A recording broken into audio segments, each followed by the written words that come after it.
여러분 안녕하십니까? 뉴스가 있는 저녁 변상욱입니다. 안보랍니다. 선배님 오늘 뉴이전은 네. 키워드가 있는 저녁입니다. 오늘 뉴스 키워드 하나만 고르신다면? 저는 김군으로 하겠습니다. 김군. 김군. 예. 5.18 광주 민주화운동 당시에 사진에 등장했다. 억울하게 북한군으로 지목된 그 김군 말씀이시군요. 그렇습니다. 예. 예. 그 주인공을 찾아나가는 다큐멘터리가 개봉을 앞두고 있습니다. 오늘 영화 김군을 연출한 강상우 감독을 모시고 자세한 얘기 들어보도록 하겠습니다. 네. 안앵커는 어떤 키워드를 골라요? 저는 100분 골랐습니다. 그러면 문무일 검찰총장의 100분이겠군요. 네. 예. 수사권 조정안과 관련해서 공식 회견을 열었죠.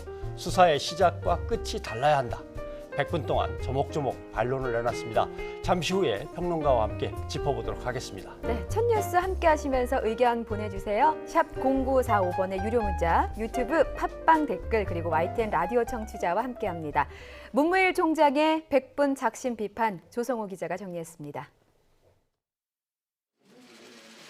문무일 검찰총장이 검경 수사권 조정안에 대한 검찰의 공식 입장을 밝혔습니다. 국회에서 진행되는 논의에 과거 검찰이 적지 않은 원인을 제공했다는 반성으로 운을 뗐습니다. 일부 중요 사건에서 정치적 중립성에 대해 문제 제기가 있었고 억울함을 호소하는 국민들을 제대로 돕지 못한 점이 있었던 것도 가슴 아프게 생각합니다. 하지만 100분 넘게 진행된 기자간담회에서 수사권 조정안은 비민주적이라며 날을 세웠습니다. 수사를 시작하는 사람과 끝내는 사람이 다르도록 통제해야 하는 민주적 원칙에 어긋난다고 비판했습니다.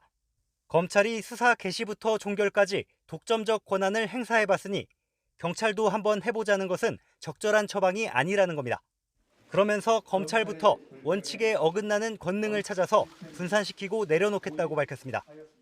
검찰부터 형사사법체계의 민주적 원칙에 부합하도록 조직과 기능을 바꾸겠습니다. 검찰의 직접사 총량을 더욱 대폭 축소하겠습니다. 문 총장은 간담회 도중 정치 권력 탓에 검찰이 비틀렸다는 비판에 공감하냐는 질문을 받자 자리에서 일어나 양복 상의를 흔들어 보이기도 했습니다. 흔들리는 옷을 보지 말고 어디서 흔드는지를 봐야 한다며 외부에서 검찰을 흔들려는 시도는 끊임없이 있다고 애둘러 답했습니다. 문 총장의 기자간담회는 박상기 법무부 장관이 전국 검사장들에게 수사권 조정 보완책을 담은 이메일을 보내면서 예정보다 늦춰졌습니다. 박 장관은 개인적 경험을 일반화하지 말라고 경고했는데 문 총장은 검찰에 입을 닫으라는 얘기라고 반박하기도 했습니다. 임기가 2달여밖에 남지 않은 상황에서 문무일 총장의 호소가 국회의 수사권 조정 논의에 얼마나 반영될지 주목됩니다. YTN 조성호입니다. 경찰의 공식 대응은 없었죠. 네. 대신 내부적으로는 반발하는 목소리가 나오고 있습니다. 네. 경찰청 수사구조 개혁단 관계자가 저희 YTN과의 통화에서 재반박을 내놨습니다. 네. 수사권 조정안은 경찰에게 1차적인 것만 부여했을 뿐 실질적으로는 검찰이 기소권을 갖고서 마지막에 수사를 끝내는 것이라면서 네. 문 총장의 주장을 반박했고요. 예. 또 이 송치하지 않은 사건을 재수사하도록 경찰에 요청할 수 있게 한 것은 이 사후 약방문이라는 지적도 있었는데 이에 대한 언급도 있었네요. 네, 그 부분에 대해서는 통제에 빈틈이 없다는 주장입니다. 네. 이미 수사 단계에서부터 검찰이 하고자 맘만 먹는다면 경찰에게 보안 수사와 시정 조치를 얼마든지 요구할 수 있다는 것이죠. 또 검찰총장이 잇따라 수사권 조정안에 반대 입장을 밝히고 있는데 예. 의사결정 과정에 들어와서 토론하고 결과가 나오면 수긍을 해야지 그게 민주주의인데 어떻게 공론의 장을 거쳐 나온 안을 존중하지 않느냐, 존중해달라 이렇게 지적을 했습니다. 그렇군요. 예. 다음 소식입니다. 이재명 경기지사가 무죄를 선고받았습니다. 안앵커와 함께 자세히 짚어보겠습니다. 우선 혐의를 정리해보죠. 예, 친형 강제 입원과 허위 사실 공표 등의 혐의였습니다.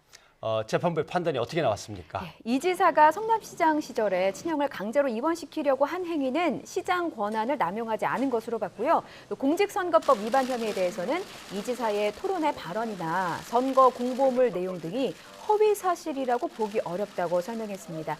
이 지사의 소감 먼저 들어보시고요. 잠시 후에 하나씩 짚어드리겠습니다. 우리 재판부의 깊은 감사와 존경의 마음을 표합니다. 그리고 지금까지 먼 길 함께 해주신 우리 동지들, 지지자 여러분, 앞으로도 서로 함께 손잡고 큰 길로 계속 함께 가기를 기대합니다. 비 온 뒤에 땅이 더 굳어진다, 이런 말을 믿고 열심히 하도록 하겠습니다. 고맙습니다. 네, 이제 그러면 어떻게 무죄가 선고됐는지 짚어보도록 예. 하겠습니다. 먼저 친형 강제 입원 지시 혐의부터 살펴볼까요? 네.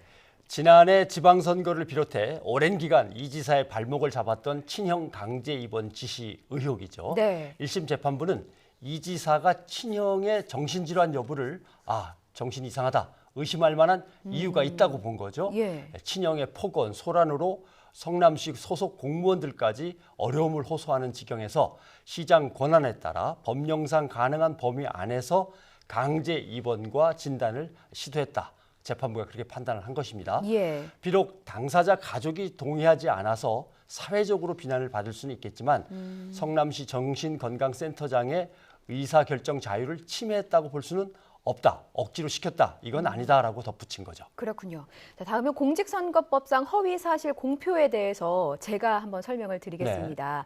먼저 대장동 개발업적 과장 혐의가 있었잖아요. 이 부분에 대해서 재판부는 과장은 일부 인정을 하면서도 개발 이익 자체는 허위가 아니고 유권자에게 혼동을 주려는 의도도 없는 것으로 보인다고 밝혔습니다.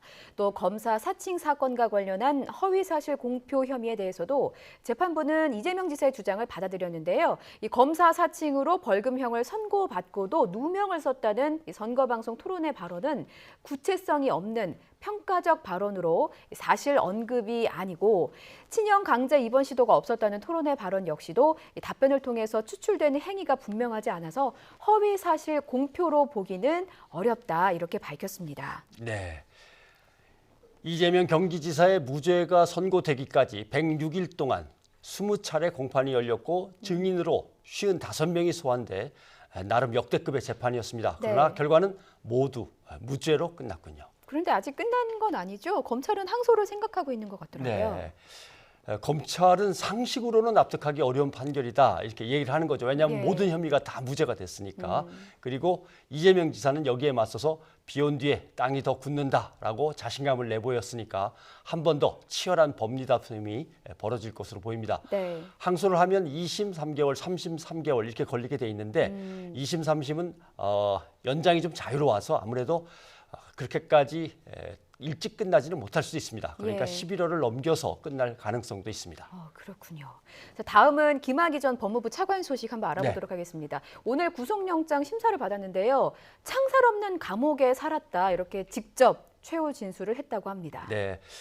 저는 이 부분을 눈여겨봤습니다. 예. 건설업자 윤중천 씨를 안다고 일부 시인을 했거든요. 그동안 예. 검찰 조사에서는 나는 윤중천 씨 네. 모른다, 이렇게 모르쇠로 일관했었잖아요. 그렇죠. 검찰도 그 부분을 언급하면서 구속의 필요성을 강조했다고 하는데 네. 법원이 어떤 판단을 내릴지 지켜봐야겠습니다. 신지원 기자가 보도합니다. 김학의 전 법무부 차관이 구속영장 심사를 받기 위해 법원에 도착합니다. 억대 뇌물과 성접대 혐의로 구속영장이 청구된 김 전 차관은 취재진의 질문에 아무런 말 없이 법정으로 향했습니다. 오늘 법정에서 어떤 점 주로 설명하실 예정이신가요? 윤중천 씨 모르십니까? 하지만 3시간에 걸친 영장심사에서 김 전 차관은 직접 발언 기회를 얻어 10분 넘게 그동안의 심정을 털어놓았습니다. 김 전 차관은 이 사건으로 창살 없는 감옥에서 살았다며 참담함을 밝힌 것으로 전해졌습니다. 또 건설업자 윤중천 씨를 아는지에 대해서는 그동안 검찰 조사 태도와 달리 일부 시인한 것으로 알려졌습니다. 하지만 1억 원이 넘는 뇌물 혐의를 비롯해 대부분 의혹에 대해선 여전히 부인했습니다. 특히 윤 씨와 성접대 여성이 연루된 제3자 뇌물 혐의는 무리한 기소라고 주장했습니다. 일단 법리적인 문제점이 있어서 좀 지적을 했고요. 그리고 어떤 공소시효 문제로 무리하게 구성한 측면이 있다는 취지로 저희는 얘기를 했고요. 지난 3월 법무부 수사 권고를 앞두고 있었던 긴급 출국 금지 조치도 부당하다고 강조한 것으로 알려졌습니다. 반면 검찰은 김 전 차관의 혐의가 충분히 소명된다며 그동안 모르쇠로 일관한 만큼 구속 필요성이 있다고 강조한 것으로 전해졌습니다. 김 전 차관은 신문을 마친 뒤 서울 동부구치소로 이동해 법원의 판단을 기다리고 있습니다. YTN 신지원입니다. 네. 브리핑이 있는 저녁입니다. 중요한 사건 사고 소식을 정리하는 시간이죠. 이연아 기자와 함께합니다. 어서 오십시오. 안녕하세요. 예, 첫 번째 소식은 뭡니까? 네, 어제 브리핑이 있는 저녁 시간에 한 차례 말씀드렸습니다. 대구 호텔 화재 사건 속보입니다. 예. 사건 간략하게 좀 다시 한번 정리를 해드리려면요. 어제 오전 9시 20분쯤에 대구 호텔에서 발생을 했는데 예. 이 호텔이 대구에서 가장 큰 규모의 호텔입니다. 당시 화재가 나서 소방당국은 대응 2단계를 발령을 했는데요. 소방차 50대, 소방관 150여 명이 투입돼서 진화 작업에 매달렸습니다. 자, 그런데 대응 2단계 언제 발생하나 좀 설명을 간략하게 드리면은 예. 이것은 이제 중형 재난에만 발생이 됩니다. 예. 그래서 뭐 인근 소방서 2곳에서 5곳 정도가 총 동원이 돼서 이제 화재 진압이 되는데요. 예. 덕분에 30여 분 만에 진화가 됐습니다. 당시 호텔 별관의 투숙객은 41명이 있었는데 20여 명이 연기를 흡입해서 병원으로 이송이 됐었고 55살 남성 A씨가 양손 2도 화상을 입어서 병원 치료를 받았습니다. 이게 예. 하마터면 큰 참사가 될 수도 있을 뻔한 그런 사고였던 그렇죠. 것 같아요. 그런데 네. 이게 화재 원인이 방화다 이렇게 네. 이연아 기자가 어제 얘기를 했는데 수사가 어느 정도 지금 조사가 진행이 된 건가요? 네, 어제 말씀드린 것처럼 방화범은 55살 A씨였습니다. 예. 근데 이 A씨도 호텔 투숙객이었고요. 예. 예. 그리고 A씨가 어떻게 했냐 좀 살펴보면 별관 로비 주변 휴게실에 20m 휘발유 6통을 이제 뿌리고요. 그리고 라이터로 불을 붙였습니다. 예. 근데 또 경찰이 현장 조사에서 이 A씨 차량 뒷좌석에 뭐 칼톱, 기름통 6개 정도를 발견을 했다고 하는데 수사 결과 새롭게 나온 것이 예. 이 A씨가 마약에 취한 채 이 방화를 저질렀다는 것이 새롭게 드러났습니다. 예. 알고 보니 이 A씨 마약 전과까지 있었습니다. 예. 사흘 전에 이 A씨는 필로폰을 투약을 했는데 이 해당 필로폰 어디서 구했냐? 알고 봤더니 우연히 만난 교도소 동기를 통해서 얻었다고 했습니다. 경찰 조사에서 이제 A씨의 진술 내용을 좀 자세히 살펴보면요. 예. 검거 당시에 A씨가 경찰관에게 가서 소리를 지릅니다.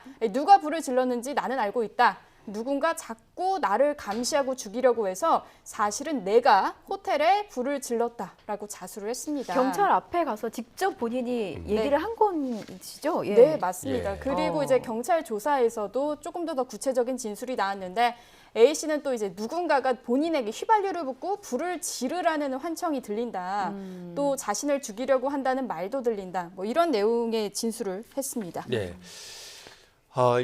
A 씨의 증상이 얼마나 심한 것 같습니까? 정신병의 증상은 약하지 않았습니다. 예. 경찰 수사 결과요. 사실 A 씨가 20여 년 전부터 그러니까 20년 넘게 정신병을 앓고 있었던 걸로 드러났는데 사실상 뭐 조현병 증세와 거의 가까운 수준이었습니다. 예. 뭐 환청도 들리고 과대망상도 있었는데 이런 것 때문에 올해에만 7차례나 정신병원에서 치료를 받았다고 합니다. 지난달 17일 치료가 마지막이었는데요. 치료약은 2년 전부터 꾸준히 먹고 있었다고 합니다. 네. 그런데 가족이 사실 A 씨에게 수차례 입원을 권유를 했었는데 A 씨가 이를 이제 계속 거부했던 것으로 밝혀졌고요. 예. 일단 경찰은 A 씨를 뭐 호텔에 불을 지르고 마약을 투약한 혐의로 해서 구속영장을 신청할 방침입니다. 네. 어제도 전문가와 이 문제를 가지고 얘기한 거죠. 이렇게 본인이 거부할 때 강제로 처리하고 그 비용들을 국가가 대는 것이 어떠냐라고 했던 부분인데 그 부분이 좀 미진했다고 어제도 지적이 나왔던 거죠. 네, 예. 맞습니다. 하마터면 큰 참사가 될 뻔했습니다. 네. 다음 소식 짚어보겠습니다. 버닝썬 관련해서 준비하셨네요. 네. 경찰이 오늘 오전 가수 최종훈 씨 등 5명을 그 특수 준강간 혐의를 적용해서 기소 의견으로 검찰에 송치를 했습니다. 예. 최 씨를 포함한 5명의 혐의를 좀 살펴보면요. 지난 2016년 1월 강원도 홍천에서 그리고 3월 대구에서 여성을 집단으로 성폭행한 혐의를 받고 있는데요. 오늘 서울 남대문 경찰서 유치장에 입감됐던 최 씨가 경찰서에 나서는 과정에서 기자들이 여러 개의 질문을 던졌습니다. 네. 한번 직접 들어보시죠. 사전에 성범죄 계획하신 거 맞습니까? 검찰 조사 잘 받겠습니다. 죄송합니다. 마지막 죄송합니다. 한마디만 해주십시오. 죄송합니다. 네, 기자들은 늘 저렇게 질문을 던지지만 네. 대답을 제대로 하는 사람은 한 번도 본 적이 없어서 참. 맞습니다. 버닝썬 수사 결과 발표가 어제 있었죠. 네. 내용을 좀 정리해 주시죠. 네, 사실 사건 워낙 복잡하고 인물들이 많지 않습니까? 그래서 좀 한번 정리를 해볼 필요가 예. 있다고 해서 네. 준비를 했는데요. 자, 일단 정준영 씨, 앞서 보신 최 씨와 같이 집단 성폭행 가담 혐의를 받고 있는데 일단 앞서서 성관계 동영상을 불법 촬영하고 유포한 혐의로 해서 이미 3월 21일에 구속이 됐습니다. 네. 네. 자, 그리고 이제 버닝썬 수사의 정점으로 불렸던 가수 승리 씨에 대한 구속영장은 기각이 됐죠. 혐의가 뭐 성매매, 알선, 성매수 그리고 횡령 등의 혐의가 있었는데 법원은 이 횡령 부분에 대해서 다툼의 여지가 있다라는 이유로 해서 기각 사유를 밝혔습니다. 예. 자, 그리고 이제 경찰 유착 관련해서 좀 살펴보면요. 핵심 인물로 지목됐던 게 윤모 총경이었는데 뇌물죄나 청탁금지법 위반 혐의는 모두 다 제외가 되고요. 직권 남용 혐의 하나만 적용이 돼서 불구속 기소 의견으로 송치가 됐습니다. 네. 자, 그리고 버닝썬 공동대표 이문호 씨가 있습니다. 이 경우는 마약 투약 혐의 하나만 인정이 돼서 구속 기소가 됐는데 예. 경찰이 이에 대해서 이제 얘기를 한 것 중 하나가 버닝썬 내 마약 투약 행위는 있었지만 그 클럽 측에서의 그 조직적 유통은 없었다라고 이렇게 결론을 내렸습니다. 자, 반면 버닝썬 폭행 사건의 최초 제보자였던 김상규 씨, 예. 예, 맞습니다. 그분 같은 경우는 이제 클럽 내 여성 3명을 성추행하고 가드를 폭행한 혐의로 해서 검찰에 넘겨질 예정인데요. 예. 자, 그런데 이 김 씨를 성추행으로 고소한 여성 중에는 마약 투약 혐의로 송치된 중국인 버닝썬 MD인 애나 씨도 있습니다. 예. 하지만 이제 김 씨가 계속 주장했던 내용 중에 하나가 뭐냐면 경찰에 나도 폭행을 당했다라는 네. 내용이 있었는데 이 부분에 대해서는 혐의 없음으로 결론이 내려졌습니다. 예. 이런 경찰 수사에 대해서 사실 이런저런 여론이 많습니다. 여론을 좀 정리해 주신다면요. 네, 여론 특히 온라인에서 굉장히 뜨겁습니다. 예. 사실상 경찰의 버닝썬 사건 수사가 용두사미로 끝났다부터 시작해서 수사 인력 152명이나 투입해서 핵심 인물 혐의 하나 밝혀내지 못하고 의혹은 아직도 남아있지 않냐 이런 여론이 뜨겁습니다. 네. 또 공식적으로 입장을 또 밝힌 분도 계신데요. 김기식 더 미래연구소 정책위원장 같은 경우는 이 버닝썬 마약 유통 관련해서 여러 증언이 나왔는데 사실 아무것도 밝혀낸 것이 없다. 예. 이렇게 목소리를 높이기도 했고요. 또 경찰 수사 관련해서 이제 국민적 불신을 초래한 것이 가장 뼈아픈 일이다라고 본인의 공식적인 입장을 방송을 통해서 내기도 했습니다. 그러니까 사안은 엄청나게 중대한 사안인데도 불구하고 제대로 처리된 게 없는 것처럼 보이면 이제 국민들은 실망할 수밖에 없고 네. 불신을 갖게 되는 거죠. 네. 거기다가 특히 권력기관들이 개입된 조직적인 뭔가 구조적인 문제가 있다면 늘 저렇게 끝나고 마나라는 실망감도 예. 국민들 사이에서는 있는 것 같습니다. 그렇습니다. 네, 자 다음 소식은 어제 발생한 교통사고 소식인가요? 네.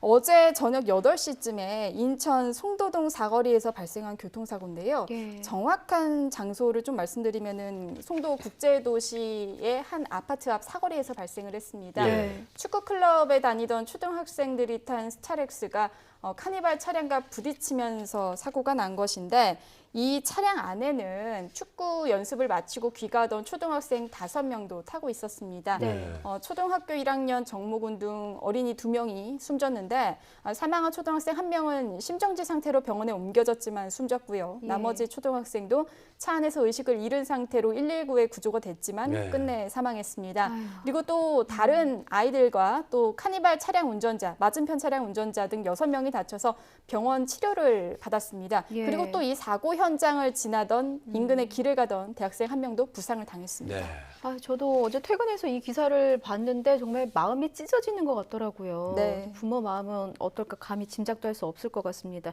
이 사고가 일어난 경위가 어떻게 됩니까? 일단 운전자 김모 씨의 신호 위반 가능성에 무게를 두고 있습니다. 예. 이 운전자는요 스타렉스 운전자입니다. 경찰은 일단 김 씨를 교통사고 처리 특례법상 치사치상 혐의로 불구속 입건해서 지금 조사를 하고 있는데요. 예. 그 사고 직후에 김 씨가 경찰 조사에서 차량을 몰다가 황색 신호의 교차로에 들어갔다. 그러니까 황색 신호에 그 교차로로 진입을 했다라는 취지의 진술을 했습니다. 예. 그래서 좀 더 정확한 그 사고 경위를 알아보기 위해서 블랙박스를 중심으로 지금 경찰은 수사를 하고 있습니다. 네. 자, 그런데 사고 발생 장소에 대해서 좀 이야기가 많습니다. 예. 좀 더 살펴보면요. 그 인근 주민들이 말하기를 그 장소가 이제 신호등만 4개고 달리는 도중에 빨간불로 많이 바뀐다. 예. 그래서 이에 대해서 좀 사고 가능성이 늘 높았다라고 인근 주민들이 이제 이야기가 이야기가 계속 나오고 있고 실제로 저녁 때가 되면 이 부분에 과속하는 차량이 유독 많아서 네. 학부모들이 아이들의 안전이 걱정된다고 해서 민원을 많이 제기했던 곳이라고도 합니다. 예. 그리고 또 이 사고 차량 안에는 원래는 이런 아이들을 타고 있을 경우 운전자 외에 이제 성인 보호자 동승이 있어야 하는데 네. 없었던 것으로 또 밝혀졌고요. 그리고 또 이 사고 차량 안에 타고 있던 학생들 전원이 안전벨트를 모두 하지 않았습니다. 하지 않고. 전원이요? 네.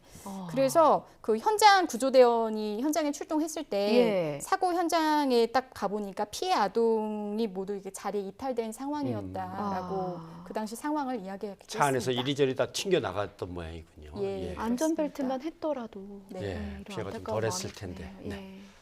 예, 이현아 기자 수고하셨습니다. 감사합니다.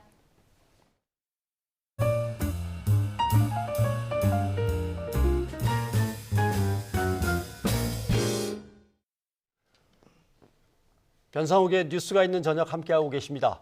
도널드 트럼프 미국 대통령이 우리나라를 찾는다는 소식이 전해졌죠. 네, 예. 다음 달 일본에서 G20 회의가 열리는데 이때 방한에서 8번째 한미 정상회담을 열기로 한 겁니다. 네, 비핵화 대화 진전의 중요한 전환점이 되기를 기대하는데요. 임성호 기자가 보도합니다.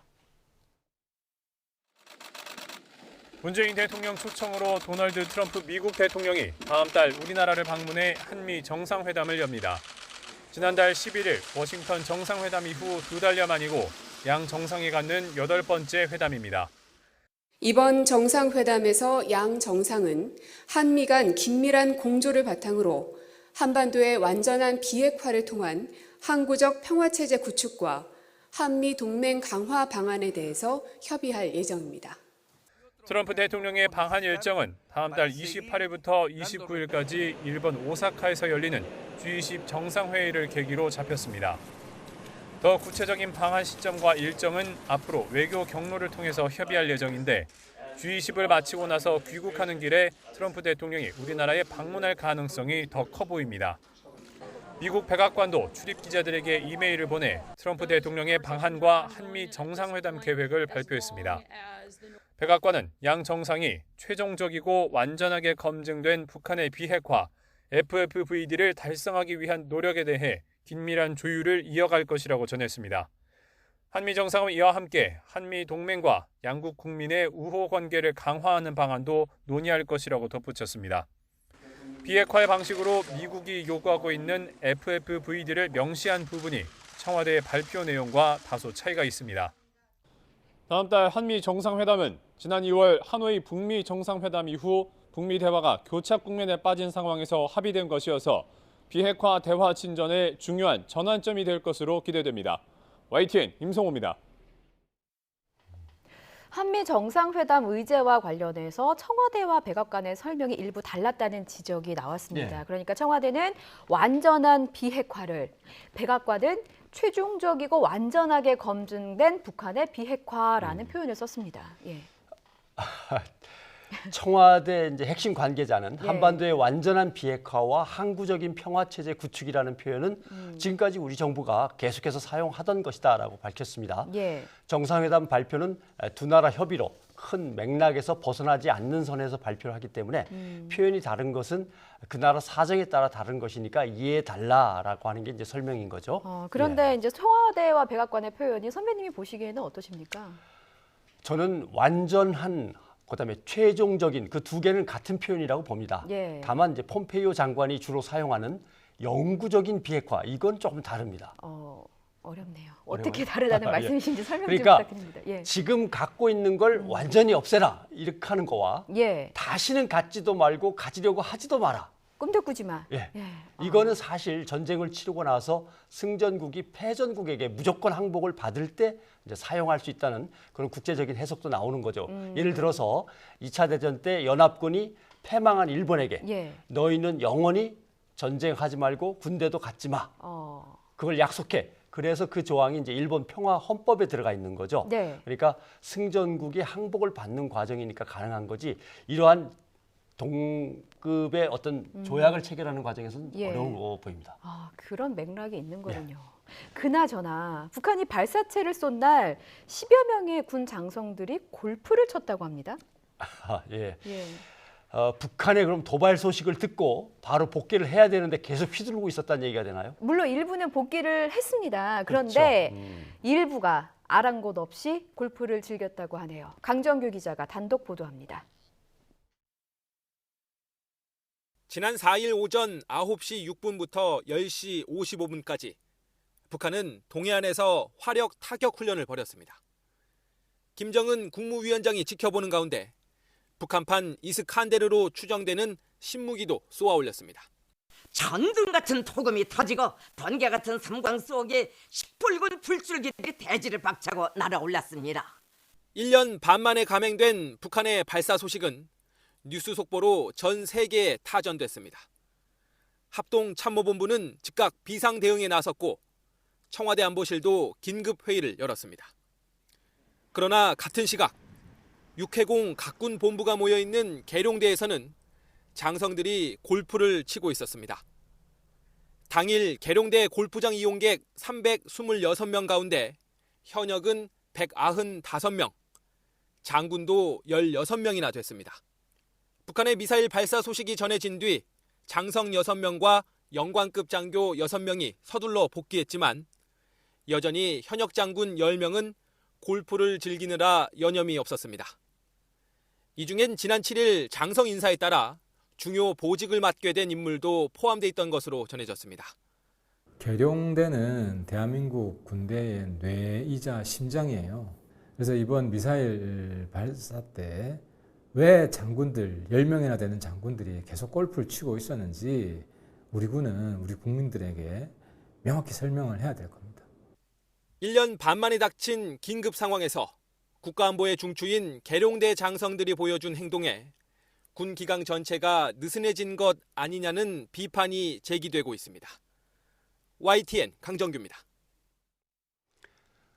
조금 전에 전해드린 대로 문무일 검찰총장이 오늘 기자간담회를 통해서 수사권 조정안에 대해 거듭 반대의 뜻을 나타냈습니다. 최영일 정치평론가를 모시고 자세한 얘기를 나눠보겠습니다. 어서 오십시오. 안녕하세요. 예. 이제 뭐 내용을 자세히 뭐 다시 짚어봐야 되는지는 모르겠지만 네. 경찰에서 나온 반발부터 지적을 한번 해보자면 네. 아니 여지껏 가만히 있다가 왜 이제 와서 네. 논의 과정에서 끼어들지. 맞습니다. 더군다나 검찰총장은 2달밖에 임기가 안 남았는데 반영이 얼마나 되겠습니까? 지금 이렇게 하면. 어렵습니다. 일단은 뭐 항명으로 지금 비춰지고 있는 게 또 사실이죠. 예. 사실은 지난번 해외 출장 중에 이례적으로 패스트트랙이 통과되자 문무일 총장이 외국에 있지만 대변인실을 통해서 공식 논평을 냈잖아요. 예. 그때 낸 얘기와 오늘 오전에 기자간담회에서 한 얘기는 일맥상통한 얘기입니다. 예. 그러니까 지금 이제 이 검경 수사권 조정에 대한 법률 개정안이 문제가 있다. 무슨 문제가 있느냐? 민주주의 원리에 위배된다. 이게 굉장히 중요한 얘기죠. 예. 그러면 왜 민주주의 원리에 위배된다? 굉장히 거시적인 얘기입니다. 예. 그리고 나가서 이 견제와 균형의 원칙이 지켜져 있지 않기 때문에 문제가 있는 것이다. 이대로는 수용하기 어렵다라는 얘기인데 예. 이게 말씀하신 대로 임기가 얼마 안 남았어요. 그러면서 약속을 했어요. 제가 귀담아 들은 대목은 처음에 시작을 할 때 검찰의 책임이 있습니다. 이 지경까지 몰려온 데는 검찰이 국민의 의혹을 받고 불신을 받고 그랬기 때문에 개혁이 필요한 게 사실이고 그러니까 검찰의 책임도 있고 이 상황을 받아들인다. 개혁해야 되는데 우리가 개혁안을 내겠다는 얘기입니다. 검찰 스스로가.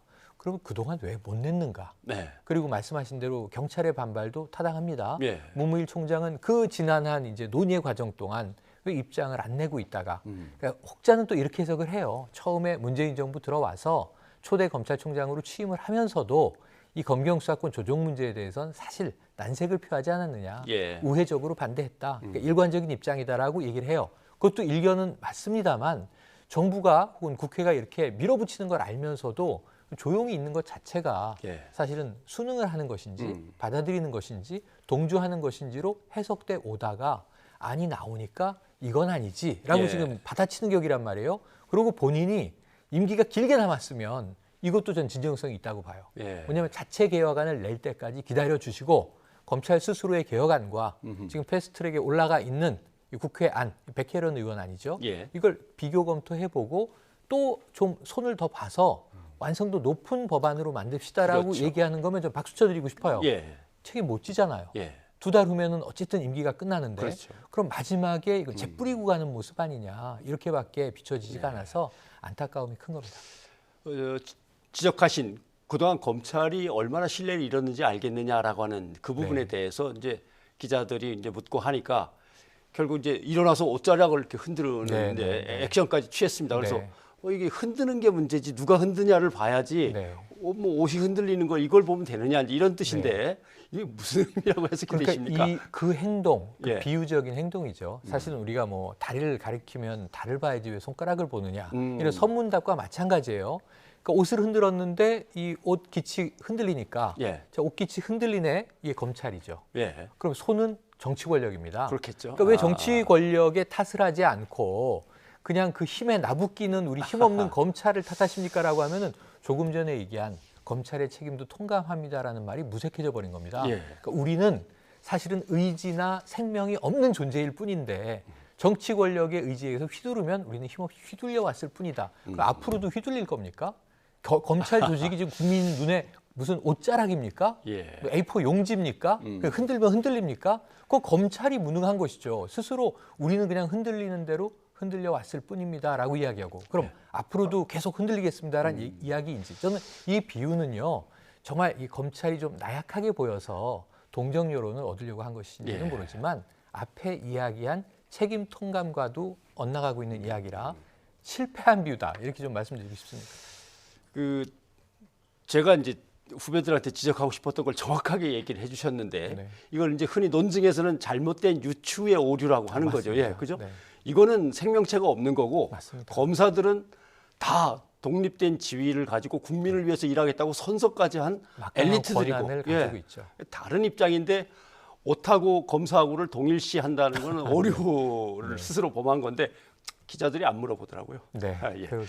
그렇습니다. 아무튼 문제는 시점이 또 묘합니다. 네. 전 경찰청장이 구속된 지 얼마 안 돼서 네. 딱 경찰의 신뢰는 아직은 믿을 수가 없습니다. 검찰이 항상 통제를 해야 됩니다. 이렇게 이제 간담회에서 맞습니다. 지적을 하니까 맞습니다. 이걸 어떻게 해석해야 되겠습니까? 그러니까 시간을 밖에 타이밍을 맞췄을까요? 예, 어쩌면 전 경찰청장 2명이 구속될 뻔했죠. 했죠. 그런데 예. 강신명 전 청장은 구속이 됐고 예. 이철성 전 경찰청장은 이제 구속이 기각돼서 귀가를 했고 그 외에도 지금 고위 간부 2명이 더 있는데 정보국장을 포함해서 외사 담당까지. 예. 그런데 이제 3명은 기각이 된 거고요.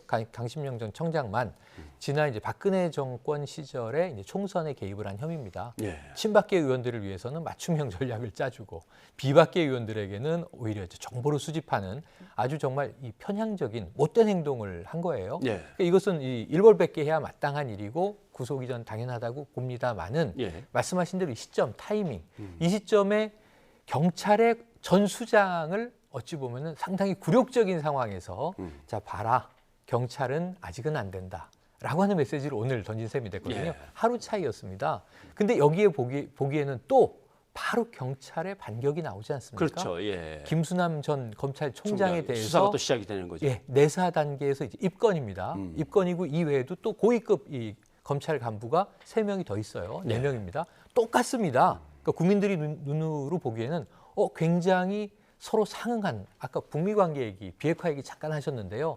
마치 상응하는 타격을 하는 것처럼 예. 한쪽이 이 정도 규모의 포를 터뜨리니까 거기에 걸만든 또 포탄을 터뜨리고 지금 전쟁이죠. 검경 전쟁입니다. 이 상황을 보면은 이 본인들은 우연이라 하더라도 누가 봐도 검경은 지금 강하게 밥그릇 싸움을 하고 있는 것 아니냐. 근데 이렇게 말하면 이제 좀 오히려 검경이 좀 또 서글퍼질 수 있으니까 예. 그동안 검경은 수직적인 관계였잖아요. 예. 근데 이번 정부에서 이걸 좀 수평화하자라는 거잖아요. 그리고 수사권이라고 하는 그 권한을 분권하자는 거잖아요. 네. 그러니까 한쪽에만 완전히 주는 게 아니고 보완책을 다양하게 내고 있습니다. 아하. 그런데 이제 박상기 법무장관도 거기에 대해서 검찰의 입장도 좀 수용하겠소 하고 수용안을 이메일로 쭉 배포했는데 보냈죠. 예. 오히려 간담회를 더 당겨서 한 셈이거든요. 원래는 어제까지 하기로 했다가 한번 보고합시다 그러고 미뤘다가 이메일을 보고는 바로 합시다 이렇게 됐거든요. 예. 그리고 그 내용은 반대입니다거든요.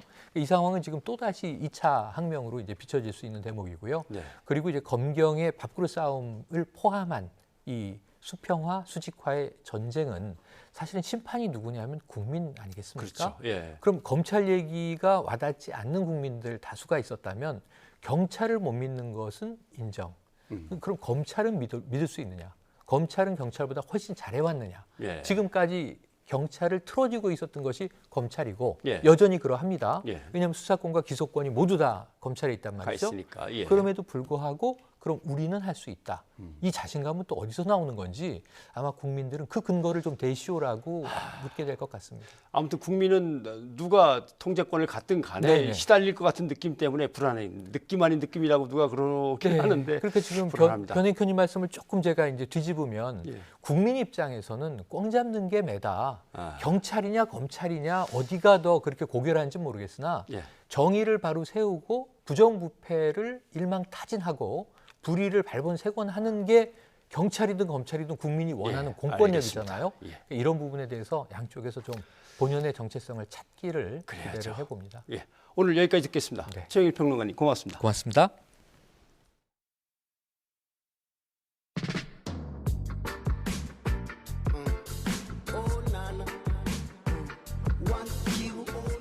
일찍 찾아온 더위의 기세가 점점 강해지고 있습니다. 바깥에 조금만 서 있기만 해도 땀이 줄줄 흐르는 그런 더운 날씨인데요. 기상청은 이번 일요일까지 전국적으로 때이른 여름 더위가 기승을 부릴 것으로 전망했습니다. 온난화의 영향으로 한반도 기온이 상승하면서 여름이 한 달 이상 빨라지는 셈입니다.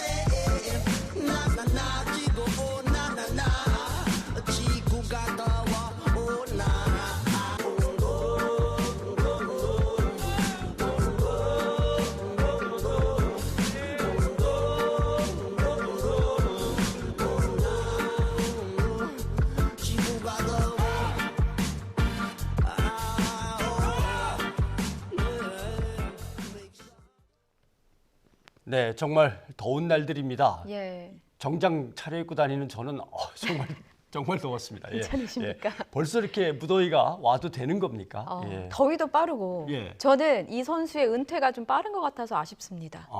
빙속 여제 이상화 선수가 16년여의 선수 생활을 공식 마감하고 은퇴를 발표했어요. 네.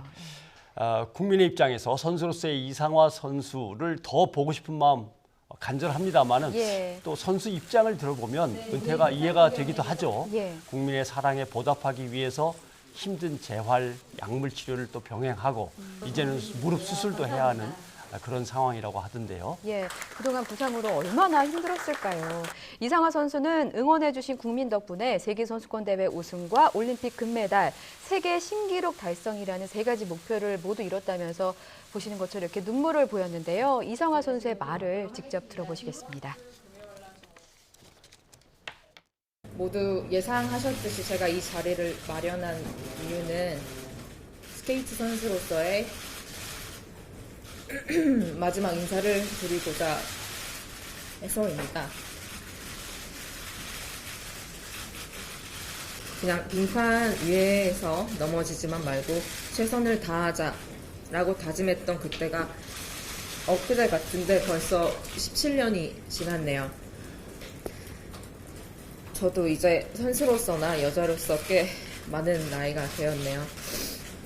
분에 넘치는 국민 여러분들의 응원과 성원 덕분에 제가 17년 전에 세웠던 목표는 다행히 다 이룰 수 있었습니다.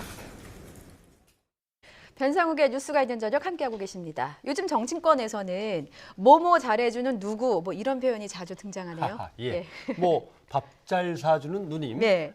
맥주 잘 사주는 형님 이런 표현들이 나왔죠. 네, 예. 뭐 나경원 원내대표의 발언은 저번에 저희가 짚어봤고 예. 바른미래당 오신환 원내대표가 한 발언이 맥주 사주는 형님이죠. 예. 3당 지도부가 완성이 되면서 덕담, 농담도 오고 가면서 뭔가 몸풀기를 하고 있는 것 같아요. 예. 당장 이달 내에 추경안 처리를 놓고 물밑 신경전이 거셉니다. 그렇다면 국민 입장에서 저는 예. 이 한마디를 좀 당부해 보겠습니다. 타협점 잘 찾는 멋진 정치인 예, 최민기 좋죠. 기자가 전해드리겠습니다.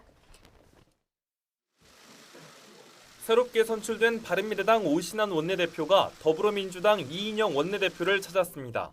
20대 국회 4년차 키맨이 등장했다 이렇게 생각하고 말씀 많이 경청하고 또 존중하도록 그렇게 하겠습니다.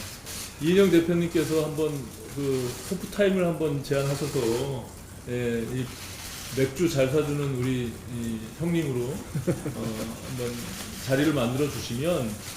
오 원내대표의 합류로 여야 교섭단체 3당 원내지도부가 진용을 갖추면서 치열한 삿바 싸움도 본격화됐습니다. 이달 내 추경안 처리에 총력을 다하는 민주당으로선 이번 주를 국회 정상화의 고비로 보고 있습니다. 추경안 본회의 처리를 위해선 총리 시정연설과 국회 예결위원회 상정을 거쳐야 하는데 오는 29일이면 예결위 위원들의 임기가 끝나기 때문에 이날이 사실상 5월 추경안 상정의 데드라인으로 여겨집니다. 상정 전 예결위 심사가 최소 일주일이 걸리는 점을 고려하면 시정연설은 적어도 21일이나 22일까지는 이뤄져야 하고 그럼 이번 주 안으로 야당과 추경안 처리에 합의하고 임시회 소집을 요구하는 그림이 그려져야 하는 겁니다. 문제는 20대 국회는 없다고 한 한국당을 어떻게 원내로 불러들이느냐입니다. 한국당은 여전히 민주당을 향해 패스트트랙 철회와 사과, 바른미래당까지만 포함한 교섭단체 중심의 국회 운영을 요구하고 있습니다. 국회를 제대로 잘 여는 것만이 능사가 아니라 이제 제대로 잘 열어서 국회 본연의 역할을 하는 게 중요하다고 생각을 합니다. 민주당은 청와대가 요청한 여야 5당 대표 회동이나 여야정 상설협의체가 다시 가동되기 전이라도 국회를 정상화해야 한다고 주장하지만 한국당은 급할 게 없다는 입장입니다. 여야 3당 원내지도부가 새롭게 짜이면서 국회 정상화의 발판은 마련됐지만 쉽사리 이견을 좁히지 못하고 있습니다. 여야가 극적 타협을 이뤄서 5월 안에 추경안을 통과시킬 수 있을지 관심이 모아지고 있습니다. YTN 최민기입니다. 5.18 민주화운동 기념일을 이틀 앞두고 더불어민주당이 5.18 문제에 대해서 책임 있게 행동하라며 자유한국당을 향해 전방위 압박을 가하고 있습니다. 네, 한국당은 일단 광주를 먼저 찾은 뒤에 망원 의원에 대한 징계를 신속하게 마무리하겠다는 방침인데요. 하지만 여당은 진정성이 없다면서 반발하고 있습니다. 차정윤 기자입니다. 더불어민주당은 자유한국당이 5.18 망원 의원 징계를 비롯한 책임 있는 조치를 취해야 한다며 총공세를 펼쳤습니다. 한국당의 장외투쟁 탓에 민주화운동 특별법 처리가 기념일 전 무산됐고 진상조사위는 출범조차 못하고 있다는 점을 꼬집은 겁니다. 황교안 대표의 결단을 촉구합니다. 오늘이라도 매듭 짓고 정말 떳떳하게 함께 손잡고 광주를 찾아갈 수 있기를 기대하겠습니다. 징계 문제를 다룰 국회 윤리특위 소속 민주당 의원들도 공격에 가세했습니다. 야당 추천 자문위원들이 회의를 보이콧하면서 사실상 징계를 가로막았다며 융통성 있는 자문위 운영에 야당이 협조할 수 없었는지 안타깝다고 지적했습니다. 조항을 자세히 보면 의견 없음을 할 수가 있고 또 실제로 의견 없음을 한 적도 있었고요. 예. 그런데 이제 그 부분을 이제 양보를 안 하신 거죠. 그래서 이에 대해 한국당 황교안 대표는 광주 시민단체의 반대에도 불구하고 5.18 기념식을 찾을 예정이라며 광주행에 대한 뜻을 거듭 강조했습니다. 아직 5.18 폄훼 발언에 대해 제명 처분이 마무리되지 않은 이종명 의원에 대해서는 광주를 다녀온 뒤에 징계를 신속하게 처리하겠다고 말했습니다. 마무리된 부분도 있고 마무리 안 된 부분도 있고 지금은 시간이 정해져 있기 때문에 갔다 와서 또 필요한 가급적 빠른 시간 안에 처리하도록 하겠습니다. 다만 조경태 최고위원은 당내 일각에서 북한군 개입설을 주장한들 5.18이 부정될 리 만무하고 그렇다고 황 대표의 광주행을 놓고 정치 공세를 벌이는 것도 적절하지 않다며 정치권이 반목과 분열의 정치를 되풀이하고 있다고 일갈했습니다. YTN 최정윤입니다. 네, 자유한국당 쪽의 변화의 기류가 보이죠. 그거는 이번에 한 여론조사 기관이 조사를 실시했는데 한국당은 지지율이 크게 떨어졌고 민주당은 또 크게 올랐습니다.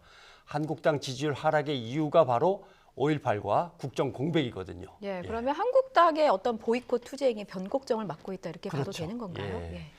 계속해서 광주 5.18 소식 알아보도록 하겠습니다. 5.18 민주화운동 당시 전두환 씨가 광주를 방문했다는 전직 미 정보요원의 증언을 전시 측이 정면으로 또 반박하고 나섰습니다. 과거 검찰 조사에서 사실이 아닌 것으로 확인된 사안이라며 법적 대응을 예고했습니다. 박광렬 기자의 보도입니다. 미군 정보위원 출신인 김용장 씨는 1980년 5월 21일 전두환 씨가 광주로 내려가 직접 회의를 주재했다고 밝혔습니다. 직후 전남도청 앞에서 발포가 시작된 점을 고려하면 전 씨가 사살 명령을 내렸을 가능성이 크다고 주장했습니다. 전두환은 21일 점심시간 전으로 K-57 광주 제1비행 비행장에 왔습니다. 당시 헬기를 타고 왔습니다. 오자마자 K-57 비행단장실에서 회의를 열었습니다. 이 사건은 움직일 수 없는 사실입니다.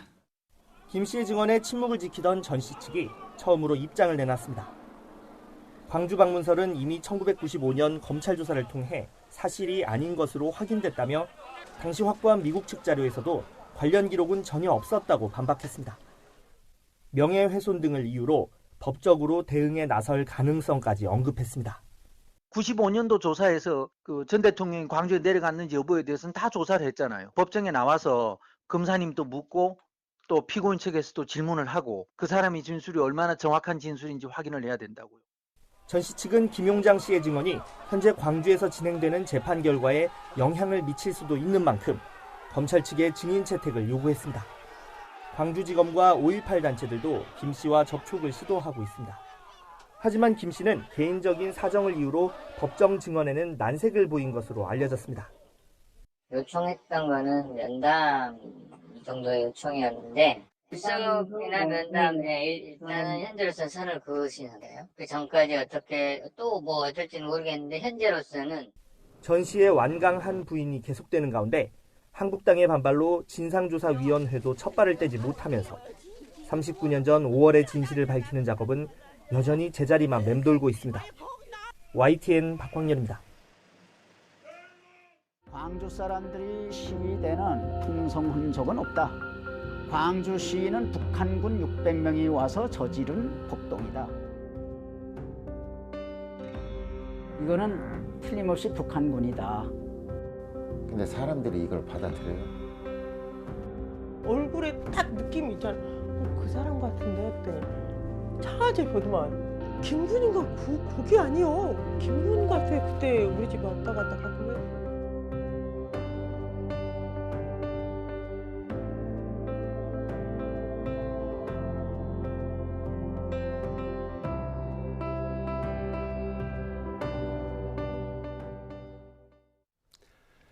영화 김군을 연출한 강상우 감독을 이 자리에 직접 모셨습니다. 감독님 어서 오십시오. 안녕하십니까. 예. 뭐 5.18에 관한 많은 얘기들 어떻게 다 영화 속에 담을 수 있는 건 아니지만 우선 이 영화는 어떤 이야기를 담았는지 좀 설명을 해주시죠. 네, 저희 영화 김군은 1980년 5월에 광주 금남로에서 촬영된 한 시민군의 사진에서 출발하는 영화이고요. 예. 그 사진 속의 인물을 찾아 나서는 추적 다큐멘터리입니다. 추적 다큐멘터리. 그러면 이 사람을 알만한 사람들을 이제 찾아다니면서 그 사람이 시민군일 수도 있고 뭐 시민일 수도 있고 당시에 계속 이제 추적을 해 나가는 거군요. 네, 사진 속 단서들을 기반으로 추적을 했습니다. 좀 말씀을 듣고 보니까 지금까지 5.18과 관련된 비극을 다룬 영화와는 조금 다르다는 생각이 들거든요. 뭐 간과되었던 인물, 뭐 어떤 사건 이런 것들을 좀 재발견한다 이런 느낌이 드는데 이렇게 특별히 기획하신 계기가 있으신지요?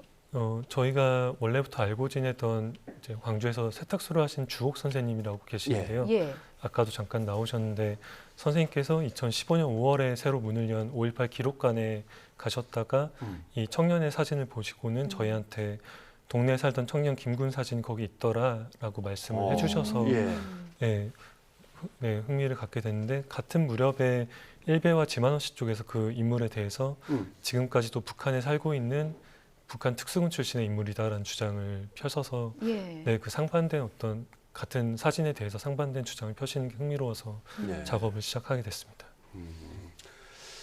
그 이제 영화 속에도 지만원 씨는 계속 등장을 하죠. 네, 네. 근데 인터뷰를 부탁하니까 뭐 선뜻 해 주시던가요? 네, 흔쾌히 응해 주셨고요. 네. 그래서 광수라고 하는 것 이것은 광주에 있던 북한 특수군의 준말이라고 얘기를 들었는데 맞습니까? 우선은 이제 이 제1광수로 지목된 김군의 김군이 북한 사람이라고 했을 때 그 사람의 이름이 광수였다라는 것에서 출발한 건데요. 그 이후로는 이제 그게 마치 대명사처럼 쓰여져서 광주에 왔던 북한 특수군들을 통칭하는 명칭으로 광수를 썼던 걸로 알고 있습니다. 그러면 이제 지금은 광수 1, 광수 2, 광수 뭐 500, 광수 뭐 600 이렇게 나가는 거군요. 네, 그렇다고 알고 있습니다. 들어보면 당시 5.18 시민군으로 활동했던 분들이 영화 속에 나온다고 하던데 사실 뭔가 얼굴을 공개하고 증언을 한다는 게 쉽지만은 않은 일이긴 하거든요. 그분들을 어떻게 섭외를 하고 혹시 섭외 과정이 어땠는지도 좀 궁금합니다. 네, 우선은 저희가 이제 사진 한 장에서 작업을 출발한다고 했을 때 사진 속에 있는 어떤 뭐 지표적인 단서들을 바탕으로 이 사진이 어디에서 찍혔고 또 어느 날짜에 찍혔다는 것을 파악을 하게 됐어요. 그래서 5월 22일, 5월 23일 무렵에 광주 금남로에서 촬영이 됐었고 이분이 시민군이라는 걸 알고 나서는 이제 그 시기에 시민군으로서 금남로에서 활동을 하신 분들을 저희가 찾아서 이제 아름아름으로 이제 그분들이 또 다른 분들을 소개시켜 주시고 하는 방식으로 계속 선생님들을 만났던 것 같습니다. 흔쾌히 어떻게 요청을 좀 수락하셨나요? 광주에 살고 계신 분들은 그래도 네, 저희를 많이 도와주시라고 노력을 하셨어요. 네, 그런데 광주 바깥에 사시는 분들은 사실 광주 바깥에서는 여전히 5월 항쟁에 대한 낙인이 조금 있다 보니까 이웃들한테도 자신이 5월 항쟁에 참여했었던 시민군이라는 말씀을 못 하시고 좀 숨죽이면서 사시는 분들이 꽤 계셨던 것 같아요. 예, 그렇군요. 이 광수라고 하는 이분, 김군 이분, 이분에 대해서 그러면 어떤 분이셨다, 어떻게 활동하셨다, 지금은 어떻게 했다 스토리에 나와 있습니까? 네, 저희 영화를 보시면 그 스포일러가 되나요? 네, 그래서 저도 지금 너무 여쭙고 싶은데 차마 여쭙지 못하고 있습니다. 알겠습니다. 그러면 만나는 과정에서 있었던 이제 이런저런 에피소드는 좀 얘기해 줄 수 있겠죠? 저희가 우선은 이제 제1광수로 지목된 이 사진 속 인물뿐만 아니라 지만원 씨가 북한군이라고 지목한 광주 그 항쟁 사진 속 인물들을 찾는 작업들이 2015년도부터 광주에서 있었어요. 그래서 사진 속 인물들 중에 이제 자신의 모습들을 발견한 광주 생존자분들을 저희가 여러분들을 많이 만났었고요. 어떻게 보면 지만원 씨의 그런 주장 덕분에 30여 년 전에 자신의 젊은 모습들을 발견하신 분들이 꽤 계셨는데 이제 그분들 중에 일부는 이제 그 어떤 명예훼손 소송에 참여하셔서 이제 지만원 씨를 상대로 그런 말도 안 되는 어떤 주장에 대해서 원고로서 참여하셔서 지금 재판이 일부는 승소가 되셔서 이렇게 정리된 걸로 알고 있고요. 또 뭐 에피소드라고 했을 때 이제 저희가 김군을 찾는 작업이다 보니까 시민군 선생님들이 사진을 보셨을 때 내가 아는 누구 같은데라고 말씀을 하셔서 저희가 그분을 찾아가고 또 근데 또 그분을 만나면 내가 아니라고 말을 하거나 혹은 나인 것 같다라고 해서 저희한테 연락이 오셔서 만난 분도 있었어요.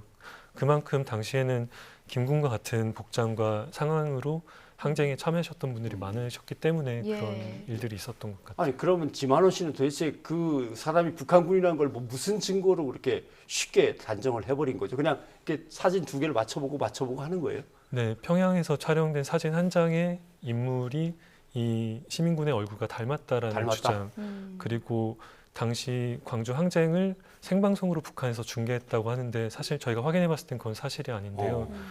당시에 인민군 내무반에서 그 김군의 모습을 보고 광수가 저기 있다라고 말을 했다는 어떤 목격담 그 두 가지가 유일한 근거인데요. 사실 이게 얼마나 허구적인지는 그동안 언론에서 잘 검증해왔기 때문에 저희가 그것을 적극적으로 반박하는 작업을 한 건 아니에요. 어떤 내용들이 담겼는지 일단 영화를 영화를 일단 봐야겠다는 생각이 듭니다. 마지막으로 5.18과 관련해서 아직까지 진상이 규명되지 않은 사건들이 참 많거든요. 혹시 추후에 기회가 된다면 혹시 다뤄보고 싶을 만한 그런 주제가 있으신지요? 사실 저희가 다룰 수 있는 자격이 능력이 될지는 모르겠지만 저희가 이 작업을 하면서 느꼈던 것은 좀 더 계엄군들, 가해자들에 대한 작업들이 이루어져야 되지 않을까. 피해자들뿐만 아니라 그게 하나가 있고요. 또 작년에서야 증언들이 나오기 시작한 계엄군 성폭력 문제에 대해서도 꼭 후속 작업이 필요할 것 같습니다. 그러면 이제 다음에 찍으실 영화의 제목은 김상사나 김대위, 뭐 이런 거가 될 수도 있겠네요. 제목까지 미리.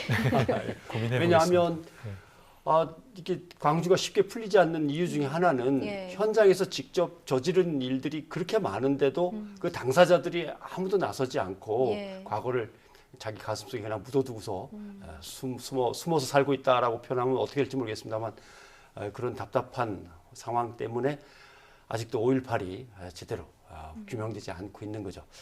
혹시 감독님의, 선배님께서 뭐 알고 있는 취재원 중에 예. 좀 도움이 될 만한 분들 도움이 있으면 될 감독님께 만한- 좀 소개해드리면 좋을 것 같습니다. 예. 뭐 그 부대 공수훈련을 받으러 가서 뭐 총을 쏜 사람을 만나본 적도 있고 그 사진에 나오는 거 딱 보니까 M60이더군요. 네. 총도 네, 기관총도 놔짓고 나중에 연락하십시오. 예, 도와드리겠습니다. 예. 알겠습니다. 자 오늘 김 감독님 수고하셨습니다. 네, 고맙습니다. 감사합니다.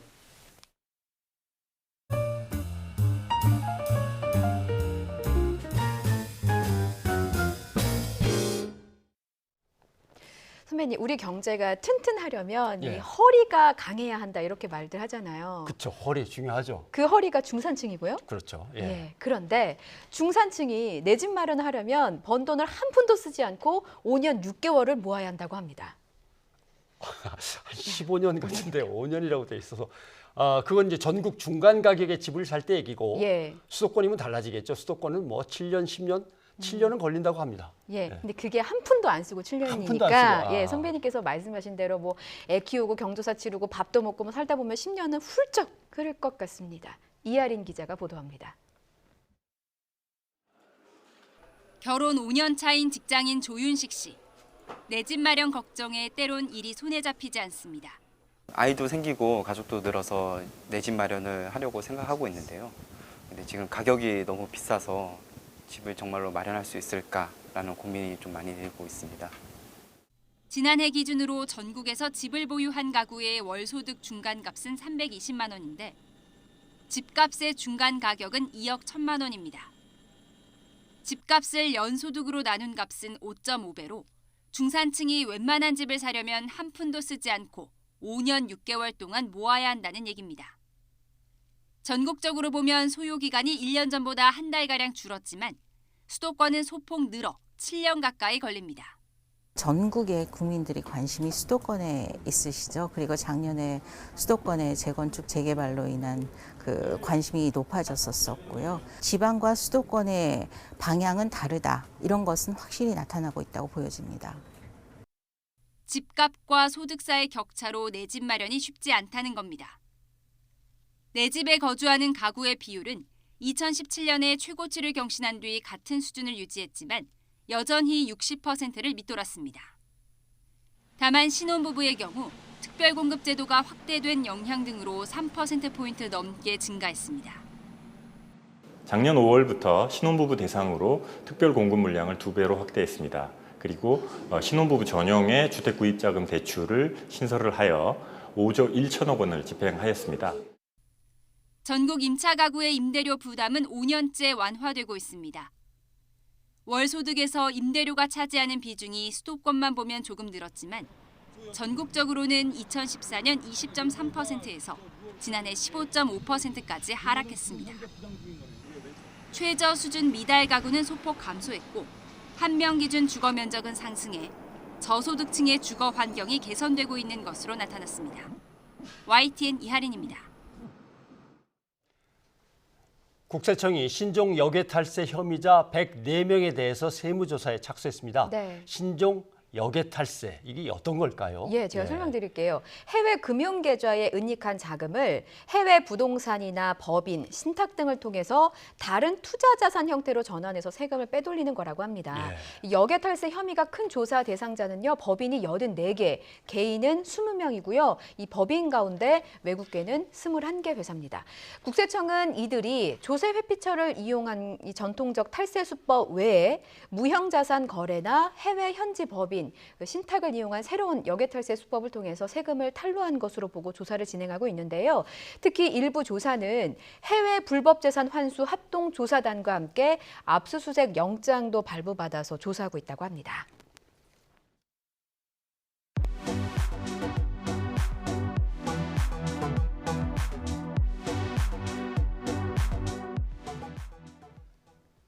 문화를 읽는 저녁 시간입니다. 세계 3대 영화제 중 하나인 칸 국제영화제가 막이 올랐습니다. 네, 우리 영화로는 봉준호 감독의 기생충이 경쟁 부문에 이름을 올렸는데요. 프랑스 칸 영화제 현장에 나가 있는 윤성원 평론가 연결해 봅니다. 안녕하세요. 안녕하세요. 예. 윤성원입니다. 윤성원 박사, 지금 몇 시 정도 됐어요, 칸? 지금은 오후 1시 반이 좀 넘었네요. 네. 예. 지금 자, 프레스센터에 나와 있습니다. 네. 뭐 열기가 이제 서서히 피어오르고 있을 텐데 그곳 풍경 좀 네. 전해주시죠. 네, 진자무시 감독의 더 데드 돈 다이라는 작품으로 문을 열었는데요. 지금 이제 축제 3일째를 맞이해서 정말 많은 사람들이 정말 세계 각국에서 온 수작을 보기 위해서 모여들고 있는 풍경입니다. 예. 점점 더 열기가 뜨거워지고 있습니다. 예. 자, 한국 영화는 해마다 이제 칸 영화제 러브콜을 받아왔었는데 올해 칸 영화제에 초청받은 한국 영화 어떤 것들이 있는지 설명 좀 부탁드립니다. 네, 우선 경쟁 부문에 봉준호 감독의 기생충이라는 작품이 초청을 받았고요. 네. 그리고 미드나잇 스크리닝 섹션에서 악인전이 상영되고요. 그리고 영희라는 작품이 그 신의 파운데이션이라는 학생 경쟁 부문에 진출해 있습니다. 네, 이렇게 세 작품입니다. 예. 네. 그리고 그 영희라는 감독, 영희라는 네, 작품 영희. 그것도 화제가 되고 있던데요. 네, 그 영상원 출신의 감독, 연재관 감독이 29살인데요. 그 중국 동포의 어떤 사망 사건을 다룬 그런 작품입니다. 네. 많은 분들의 지금 관심을 갖고 있는데요. 이제 주제적인 면에 있어서도 그렇고 지금 많이 이슈가 되고 있습니다. 봉준호 감독의 영화 기생충 한번 더 살펴보겠습니다. 이 황금 종려상 도전에 많은 사람들이 좀 주목하고 있는데 봉 감독의 작품 가운데 가장 한국적인 작품이라고 알려졌잖아요. 기생충이 칸 영화제에서 수상할 수 있을까 궁금한데 어떻게 전망하십니까? 네, 가장 많은 분들이 궁금해하시는 부분일 것 같은데요. 네. 글쎄요, 뭐 봉준호 감독님 자신도 지금 너무나 많은 쟁쟁한 감독들의 작품과 겨루어야 되기 때문에 네. 저도 기대하고 있지 않다고 그렇게 말한 바도 있는데요. 사실 그거는 매년 경쟁 부문 주작들이 다 뛰어나기 때문에 그렇게 뭐 이렇게 우려해야 될 상황은 아닌 것 같고요. 사실 뭐 기생충이라는 작품 뭐 어저께 마켓에서도 굉장히 좋은 작품으로 주목을 받고 있고 많은 그 관계자들 또 외국인들이 이제 관심을 보이고 있는 작품입니다. 그래서 아직 지금 21일 날 공개를 앞두고 있기 때문에 그 어떤 그랑프리 수상할 수 있을지 여부에 대해서는 아직 정확하게 말씀드릴 수는 없지만 저희가 좀 많이 응원한다면 가능하지 않을까라는 생각이 드네요. 예. 네. 좋은 소식, 기쁜 소식 많이 갖고 들어와서 또 저희에게 전달해 주시기 바랍니다. 그리고 좀 재밌는 에피소드도 있으면 뭐 사진이나 동영상도 좀 담아서 저희 뉴이저 나오셔갖고 소개해 주시면 좋을 것 같습니다. 네, 알겠습니다. 제가 파파라치 모드로 전화해서 현지에서 즐거운 소식도 많이 준비해 가겠습니다. 네, 프랑스 칸 영화제 현장에 나가 있는 윤성은 평론가였습니다. 고맙습니다. 네, 감사합니다. 네, 저희 샵 0945번의 유료 문자 그리고 유튜브 팟빵으로 청취자 여러분의 의견 받았는데요. 먼저 소개해드리겠습니다. 유튜브에서 주신 의견부터 좀 볼까요? 정치 5개월 혁명투사, 이게 아이디신 모양이죠? 예, 아이디입니다. 39년의 왜곡을 이제는 끝내고 5.18의 진실을 재조명하는 게 새 시대로 가는 원동력입니다. 라고 의견 주셨습니다. 네, 또 윤카카님이라고 읽어야 될까요? 네. 군 장성들도 참 안 변한다. 전쟁 나도 골프 칠 것이냐 이렇게 따끔한 일침을 주셨습니다. 그리고 아이디가 엄청 멋지십니다. 저스티스 코리아라고 되어 있습니다. 문무일 안 믿었는데 이제 문무일의 진심에 반은 믿는다. 정치 권력의 검찰이 흔들린다는 거지 맞는 말이다. 그러니까 이제 문무일 검찰총장이 저희가 사실 그동안 엄청 잘못했습니다라고 사과를 하니까 이제는 그래도 좀 신뢰가 조금은 간다고 하시는 것 같습니다. 반면에 이제 최철우님께서는 문무일 총장의 논리가 설득력이 없다. 뭐가 민주주의에 반하는 것이냐 이런 의문점을 좀 제기하셨습니다. 그다음 문자들도 들어온 게 있네요. 문자로 아주 기가 막힌 삼행시가 도착했습니다. 2369님의 삼행시인데 이상화 선수의 이름을 갖고 삼행시를 주셨어요. 제가 오늘 띄워요? 제가 오늘 띄겠습니다. 제가 해야 돼? 자, 제가 띄게요. 이제까지 보여준 그 실력과 열정에 행복했습니다. 상상을 초월한 투혼과 집념을 보면서 감동했습니다. 파이팅 넘치는 질주처럼 인생 이모작도 쾌속 질주하기를 기원합니다. 와, 너무나 멋진 삼행시를 주셨습니다.